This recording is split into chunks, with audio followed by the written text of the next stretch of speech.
नमस्कार बच्चों, triangle maths academy YouTube channel पर आपका स्वागत है। आज आपको जानकर खुशी होगी कि आज हम आरबीएससी के अंदर जो एनसीईआरटी सिलेबस लागू किया गया है राजस्थान के अंदर, उसकी 10th की बुक स्टार्ट करने वाले हैं गणित की। तो जो भी बच्चे एनसीईआरटी सिलेबस रखते हैं या जिनके एनसीईआरटी सिलेबस चलता है वो सभी बच्चे इस वीडियो को देख सकते हैं। आज हम स्टार्ट करेंगे प्रश्नावली एक जिसका नाम है वास्तविक संख्या, और इस प्रश्नावली के बारे में हर छोटी से छोटी जानकारी प्राप्त करेंगे ताकि ये प्रश्नावली हमें अच्छे से समझ में आए। सवालों को रटना नहीं है, समझना है ताकि हम दूसरों को भी समझा पाएँ भविष्य में। तो देखिए, पहली प्रश्नावली है वास्तविक संख्या। अब वास्तविक संख्या क्या होती है ये हम समझेंगे सबसे पहले। तो वास्तविक संख्या होती है परिमेय व अपरिमेय संख्याओं के समूह को वास्तविक संख्या कहा जाता है। वास्तविक संख्याएं कहते हैं।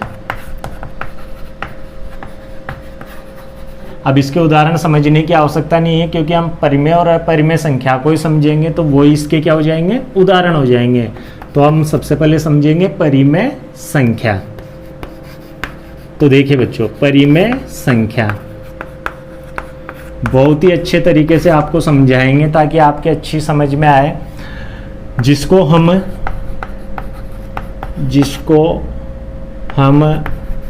P/Q के रूप में लिख सकते हैं, जहां Q का मान 0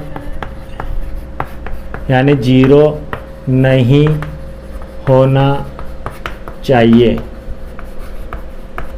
जहाँ Q का मान क्या नहीं होना चाहिए, 0 नहीं होना चाहिए। इसके अंदर दो प्रकार के दशमलव प्रसार होते हैं।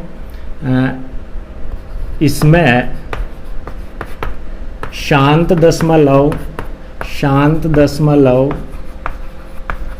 व अशांत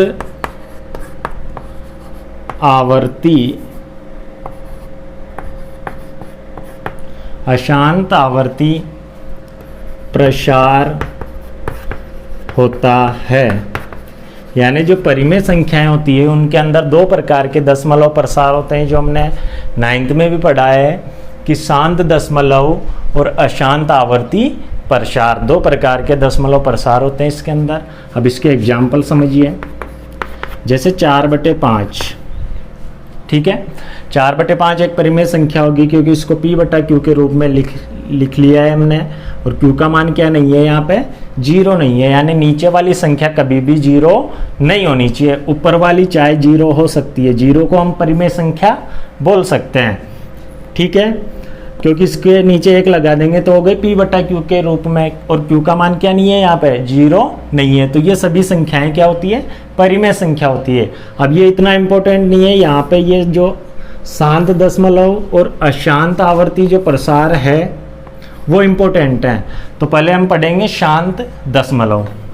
देखिए यहाँ पे शांत दशमलव यानी जिन संख्याओं का प्रसार दशमलव प्रसार शांत है वो भी क्या होती है, परिमेय होती है। तो देखिए यहाँ पे शांत दशमलव जिसका शेषफल 0 हो, यानी ऐसी संख्या जिनका शेषफल क्या हो, हमेशा 0 हो, शांत दशमलव प्रसार कहलाता है। या फिर हम ऐसा बोल सकते हैं, मान लीजिए x बराबर P/Q एक ऐसी परिमेय संख्या है, एक परिमेय संख्या है जिसमें P व Q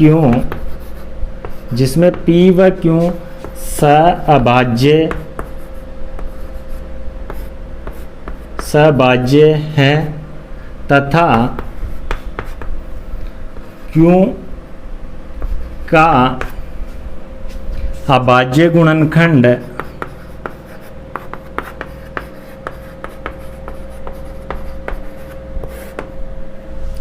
दो m इंटू 5n के रूप में हो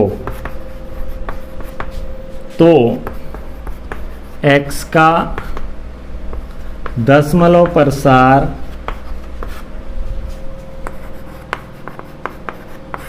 शांत होगा। तो बच्चों ये समझना इम्पोर्टेंट है क्योंकि इससे संबंधित सवाल भी हैं। शांत दशमलव बोलेंगे जिसमें शेषफल शून्य हो जाए। अभी मैं समझाऊंगा आपको उदाहरण से। मान लीजिए x एक परिमेय संख्या है, p बटा q के रूप में लिखी हुई है। एक परिमेय संख्या है जहाँ जिसमें p और q क्या है, सहभाज्य है। सहभाज्य बोलते हैं ऐसी दो संख्याएं जिनका HCF एक हो, यानी जिसके अंदर केवल मात्र एक का भाग जाता हो, सहभाज्य संख्या कहलाती है। तथा Q, जो Q का मान है नीचे वाला, Q का अभाज्य गुणनखंड 2 की घात m इंटू 5 की घात n के रूप में हो तो x का दशमलव प्रसार शांत होगा। x का जो दशमलव प्रसार होगा वो कैसा होगा, शांत होगा। अब मैं आपको समझा दूं, 2 के रूप में भी हो सकता है, उसके अभाज्य गुणनखंड 2 की घात के रूप में भी हो सकते हैं, 5 की घात के रूप में भी हो सकते हैं, या फिर 2 और 5 की घात के रूप में भी हो सकते हैं। यानी इस रूप में हो सकते हैं 2 की घात m, ठीक है, 5 की घात n, या फिर 2 की घात m इंटू 5 की घात n। यानी इन तीनों प्रकार से उसका हर यानी q का मान हो सकता है। ठीक है, अब यहाँ पे समझिए कि ये n और m ऋणोत्तर पूर्णांक है, ऋणोत्तर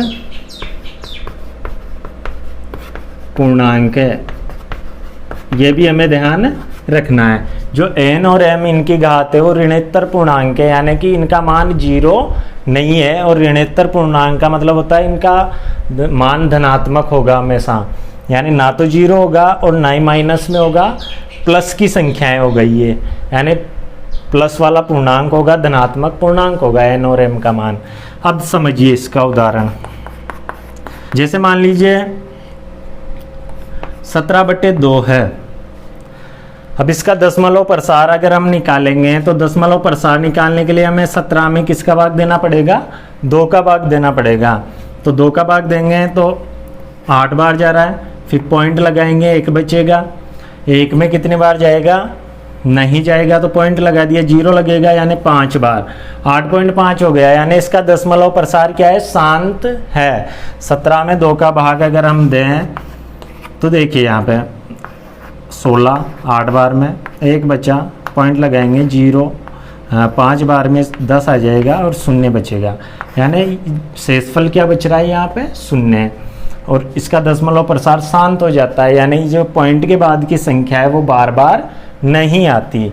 तो ये आपके समझ में आ गया होगा। इसके अभाज्य गुणनखंड क्या होते हैं, 2 के रूप में हो सकते हैं, 5 की घात के रूप में हो सकते हैं, और 2 और 5 की घात के रूप में हो सकते हैं। जैसे एक और उदाहरण समझिए, जैसे 3 पॉइंट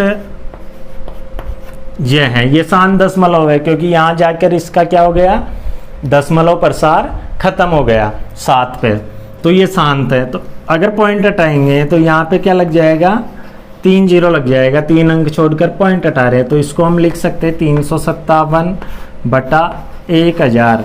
अगर इसका सहभाज्य करें तो ये सहभाज्य संख्या है क्योंकि ये किसी से नहीं कट रही, 15 3 का जा रहा है, इसमें नहीं जाएगा 3 का, तो ये सहभाज्य हो गए दोनों। तो हम क्या करेंगे, इसके अभाज्य गुणनखंड करेंगे ना, Q के, यहाँ पे लिखा हुआ है Q के अभाज्य गुणनखंड 2 की घात, 5 की घात और 2 और 5 की घात के रूप में हो सकते हैं। तो इसके अभाज्य गुणनखंड करेंगे, तो इसके अभाज्य गुणनखंड अगर मैं करूँ 1000 के, तो देखिए क्या होगा, 1000 के अभाज्य गुणनखंड 2 का जा रहा है 500, फिर 2 का जा रहा है 250, फिर 2 का जा रहा है 125, फिर 5 का जा रहा है 5 का जाएगा 25, फिर 5 का जाएगा 5, फिर 5 का जाएगा 1। यानी 2 की घात कितनी आ रही है, 1 2 3, 2 की घात 3 आ रही है, इंटू 5 की घात भी क्या आ रही है, 3 आ रही है, तो 5 की घात 3 और ऊपर 357। अगर ऐसा है 2 और 5 की घात के रूप में आ रहा है तो उसमें कौन सा प्रसार होगा, शांत दशमलव प्रसार होगा। अब इसको समझिए, अशांत आवर्ती। तो देखिए बच्चों, शांत आवर्ती ये भी परिमेय संख्या का ही प्रसार है। अभी हमने शांत दशमलव प्रसार पढ़ा था, परिमेय संख्या के अंदर होता है, और अशांत आवर्ती भी परिमेय संख्या के अंदर होता है। तो क्या होता है शांत आवर्ती, जिसमें शेषफल शून्य हो तथा अंकों की पुनरावृत्ति हो। तो बच्चों, अशांत आवर्ती प्रसार होता है जिसमें शेषफल शून्य हो तथा अंकों की क्या हो, पुनरावृत्ति हो, यानी एक जैसे अंक ही बार बार आए। अंकों की पुनरावृत्ति का मतलब है एक जैसे अंक बार बार आना, या फिर आप ऐसा बोल सकते हो, अथवा x बराबर p बटा q एक परिमेय संख्या है, परिमेय संख्या है जहाँ p व q सअभाज्य है तथा q का अभाज्य गुणनखंड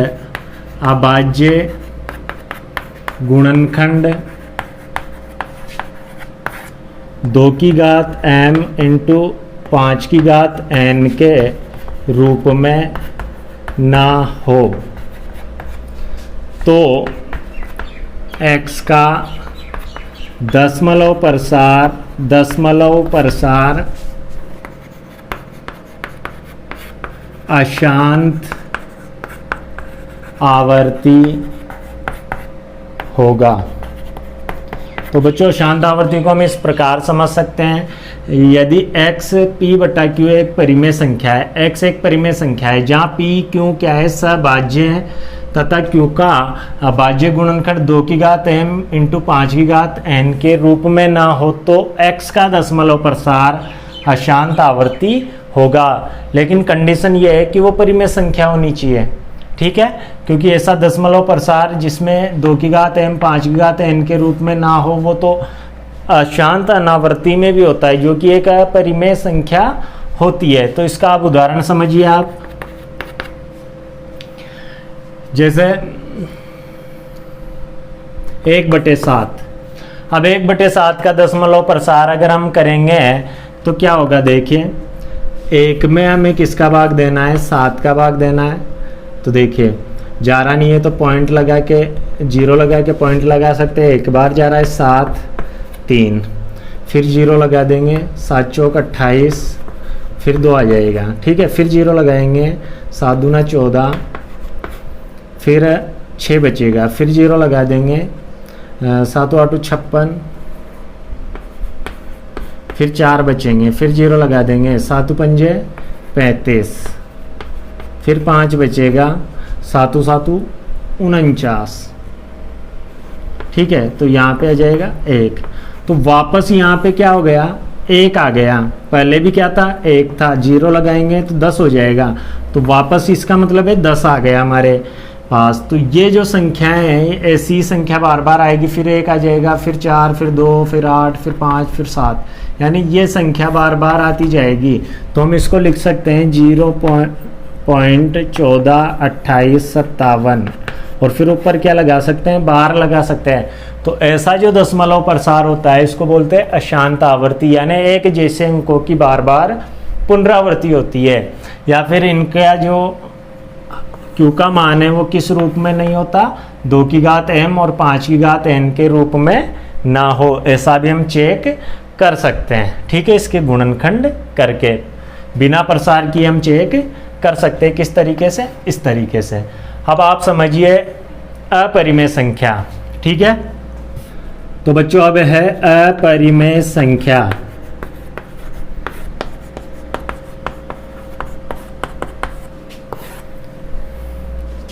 ऐसी संख्या जिसको P/Q के रूप में नहीं लिखा जा सकता तथा लिखा जा सकता जहां Q not equal to 0, Q का मान 0 नहीं होना चाहिए, या फिर अपन ऐसा भी बोल सकते तथा इसका दशमलव प्रसार अशांत अनावृत्ति होता है। तो हमने 3 प्रकार के दशमलव प्रसार पढ़ लिए और 9th में भी पढ़ा था हमने शांत दशमलव, अशांत आवर्ती और अशांत अनावृत्ति। जो शांत दशमलव और अशांत आवर्ती होती है वो परिमेय संख्या में होती है, और जो अशांत अनावृत्ति होती है वो होती है अपरिमेय संख्या में। अशांत अनावृत्ति को अगर हम समझें, उदाहरण अभी इसके देख लो, अपरिमेय संख्या के वे सभी रूट वाली संख्याएं इसके अंदर आती है जिनका वर्गमूल नहीं निकाला जा सकता, यानी जो पूर्ण वर्ग संख्याएं ना हो वो सभी संख्याएं क्या होती है, अपरिमेय होती है। और काय के अंदर होती है वो, रूट के अंदर। तो रूट 2, रूट 3 ये सभी अपरिमेय संख्याएं। रूट 4 नहीं होगा क्योंकि इसको आप वर्गमूल निकाला जा सकता है, इसका वर्गमूल होता है 2, और 2 क्या है, एक परिमेय संख्या है, तो ये अपरिमेय नहीं होगी। रूट 3, 4 नहीं होगी, 5 हो जाएगी। और पाई भी क्या होता है, एक अपरिमेय संख्या होता है जिसका पॉइंटों में मान होता है 3.14, तो ऐसे कुछ चलता रहता है। तो ये भी क्या होती है, अपरिमेय संख्या होती है जिसको हम P/Q के रूप में नहीं लिख सकते। ठीक है, अब आप समझिए अशांत अनावृत्ति क्या होता है। अशांत अनावृत्ति जिसमें शेषफल शून्य ना हो, जिसमें शेषफल क्या नहीं हो, शून्य ना हो, तथा अंकों की पुनरावृत्ति भी ना हो। अंकों की पुनरावृत्ति ना हो, यानी इसके जैसा अंकों की पुनरावृत्ति नहीं होगी, एक जैसे अंक नहीं आएंगे, और शेषफल भी क्या नहीं बचेगा, शून्य नहीं बचेगा। जैसे 0.14, फिर 0, फिर 14, फिर 00, फिर 14, फिर 000, फिर 14, फिर 40, ऐसे चलता रहेगा। अब यहाँ पे अंकों की पुनरावृत्ति हो रही है क्या, नहीं हो रही। यहाँ सिंगल 0 था, यहाँ डबल, यहाँ ट्रिपल, यहाँ 4, ऐसे अंकों की पुनरावृत्ति नहीं होगी। तो ऐसा जो दशमलव प्रसार होता है वो होता है अशांत अनावृत्ति। एक और समझिए, जैसे आप कुछ भी लिखते जाओ, बस एक जैसे अंक नहीं आने चाहिए। तो एक जैसे अंक नहीं लग रहे आपको, और इसमें आप एक जैसे अंकों की पुनरावृत्ति होती हुई दिखेगी आपको, तो इसको हम लिख सकते हैं 0.3 बार, यानी जिस अंक की पुनरावृत्ति होती है उसके ऊपर हम बार लगा देते हैं। इसका मतलब होता है कि वो अंक बार बार आ रहा है। तो ये सारे अंक बार बार आएंगे, इसमें यहाँ पे 3 बार बार आएगा।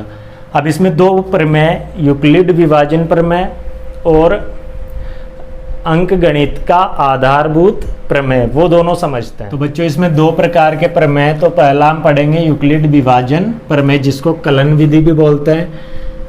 तो इसको समझिए, यदि किसी धनात्मक पूर्णांक a में अन्य धनात्मक पूर्णांक b का भाग दिया जाए तो हमें भाजक q और शेषफल r प्राप्त होगा। तो हम इसमें a प्राप्त करने के लिए, यानी ये इसको बोला जाता है भाज्य, जो बीच में लिखा जाता है जिसमें भाग दिया जाता है उसको भाज्य बोला जाता है, जो प्राप्त होता है उसको भागफल बोला जाता है। ठीक है, और जिसका भाग दिया जाता है उसको भाजक कहा जाता है, और जो बचता है वो बचता है शेषफल। ठीक है, तो इसको हम लिख सकते हैं, छोटी क्लासों में भी हमने भाग चेक करने के लिए किया था कि भाज्य लाने के लिए हमें क्या करना पड़ता है। भाज्य लाने के लिए भाजक और भागफल को गुणा करना पड़ता है, भाजक इंटू भागफल, और फिर उसमें क्या जोड़ दिया जाता है, शेषफल प्लस कर दिया जाता है, यानी शेषफल जोड़ दिया जाता है। तो भाज्य को हम दर्शाएंगे ऐसे, भाजक को b से और भागफल को q से और शेषफल को r से, इस प्रमेय के अंदर। तो इसको हम लिख सकते हैं a बराबर b q प्लस r। ठीक है, जहां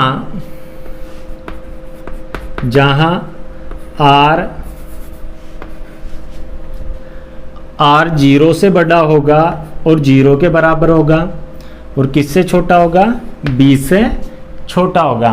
ठीक है, तो समझिए इसको, r 0 के बराबर या फिर 0 से बड़ा हो सकता है, और किससे छोटा होगा, b से, यानी भाजक से। b यानी भाजक से छोटा होगा, यानी शेषफल अगर भाजक से छोटा होगा तभी हम समझेंगे कि भाग हमने सही तरीके से दिया है, क्योंकि कभी भी शेषफल भाजक से बड़ा नहीं आ सकता। तो भाजक छोटा होगा और 0 से बड़ा या फिर 0 के बराबर हो सकता है। इसी को हम क्या कहेंगे, यूक्लिड विभाजन प्रमेय कहेंगे। और इस प्रमेय से बड़ी संख्या का HCF निकाला जा सकता है। तो इस प्रमेय का जो मुख्य काम है वो इस प्रश्नावली में यही होगा कि इससे हम बड़ी से बड़ी संख्या का HCF निकाल सकते हैं। तो HCF कैसे निकाला जाता है, एक उदाहरण से समझिए। 455 और 42 एक उदाहरण लेके समझते हैं हम। सबसे पहले हम चेक करेंगे कि बड़ा कौन सा है। तो 455 बड़ा है किससे, 42 से। तो जो बड़ा होगा वो तो होगा भाज्य, और जो छोटा होगा वो होगा भाजक। तो यहाँ ए का मान तो हो गया 455, तो यहाँ लिखेंगे 455, बराबर का बराबर लगाएंगे, बी की जगह लिखेंगे 42। अब 42 का भाग अगर 455 में अगर हम दें, तो 455 में अगर 42 का भाग देंगे तो ये जाएगा 45 में एक बार, 3 बचे, 5 उतारेंगे, नहीं जा रहा तो 0 लगाते हैं। ठीक है, तो ये जाएगा 10 बार, तो इंटू 10, और शेषफल कितना बच रहा है, 35। ठीक है, जब तक हम ये प्रक्रिया करते रहेंगे जब तक कि शेषफल शून्य ना हो जाए, यानी यहाँ पे r का मान क्या नहीं आ जाए, शून्य नहीं आ जाए। तो यहाँ हम लिखेंगे r नॉट इक्वल टू 0।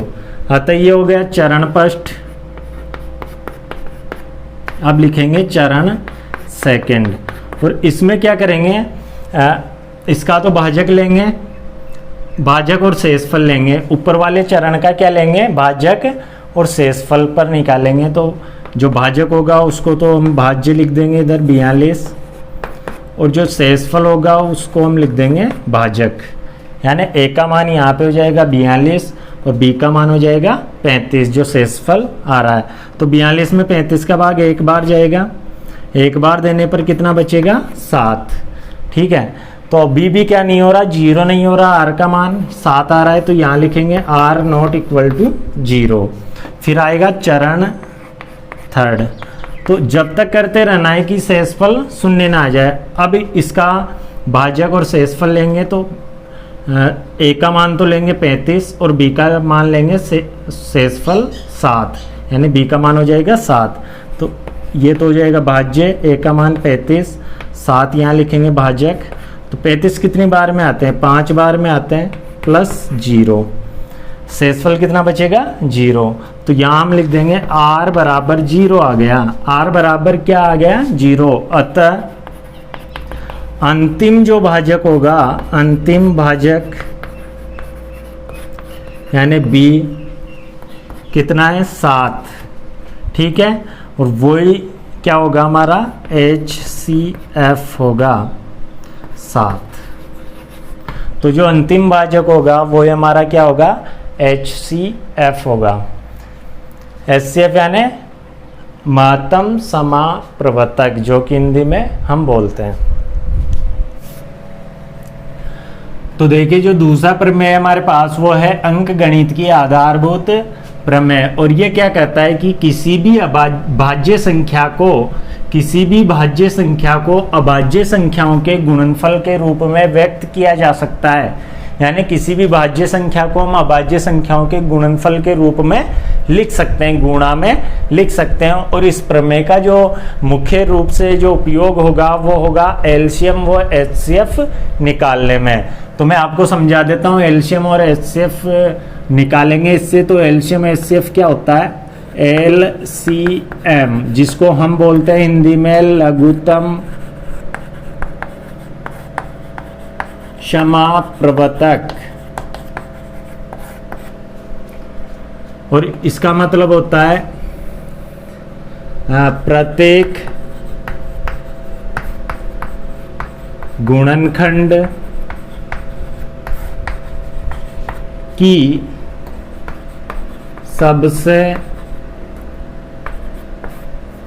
सबसे बड़ी घात का गुणनफल। एलसीएम का मतलब होता है प्रत्येक गुणनखंड की सबसे बड़ी घात का गुणनफल। और फिर होता है एचसीएफ, और एचसीएफ क्या होता है? इसको हिंदी में बोलेंगे महत्तम क्षमाप्रवर्तक यानी मस। और इसमें क्या होता है? प्रत्येक उभयनिष्ठ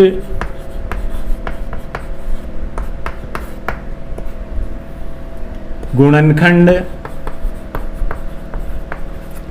की सबसे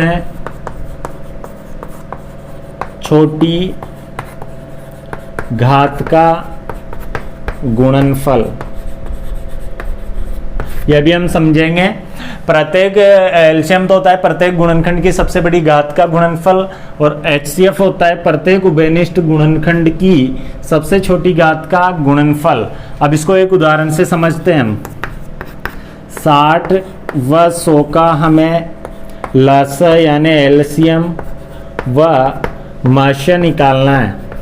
ठीक है, तो लस और मश निकालेंगे 60 और 100 का। तो सबसे पहले ये प्रमेय के हिसाब से भाज्य संख्या हैं ये दोनों, और इनको हम अभाज्य संख्याओं के गुणनफल के रूप में लिखेंगे। तो 60 को अभाज्य संख्या के गुणनफल के रूप में लिखेंगे तो इसका अभाज्य गुणनखंड करेंगे। और 60 का अभाज्य गुणनखंड अगर हम करें तो 2 का भाग जा रहा है 30, फिर 2 का जा रहा है 15, फिर 3 का जा रहा है 5, फिर 5 का जा रहा है 1। यानी 2 तो आ रहा है 2 बार, और 3 आ रहा है 1 बार, और फिर 5 का 5। ठीक इसी प्रकार 100 का अभाज्य गुणनखंड करेंगे तो इसको हम लिखेंगे अभाज्य गुणनखंड करेंगे तो 2 का जा रहा है 50, फिर 2 का जा रहा है 25, फिर 5 का जा रहा है 5, फिर 5 का जा रहा है 1। यानी 2 तो आ रहा है 2 बार, 2 × 2, और 5 भी आ रहा है 2 बार, तो 5 × 5। ठीक है, ये इनको हमने अभाज्य संख्याओं के रूप में लिख दिया। अब इनको हम घात में बदलेंगे तो यहाँ 2 डबल बार आ रहा है, तो हमने घातांक नियम पढ़े हैं, 8वीं में भी पढ़े हैं, 9वीं में भी पढ़े हैं। तो 2 की घात 2 × 2 को 2 की घात 2 लिख सकते हैं, इंटू 3 का 3 अकेला ही है तो 5 भी अकेला ही है तो 5 लिख देंगे।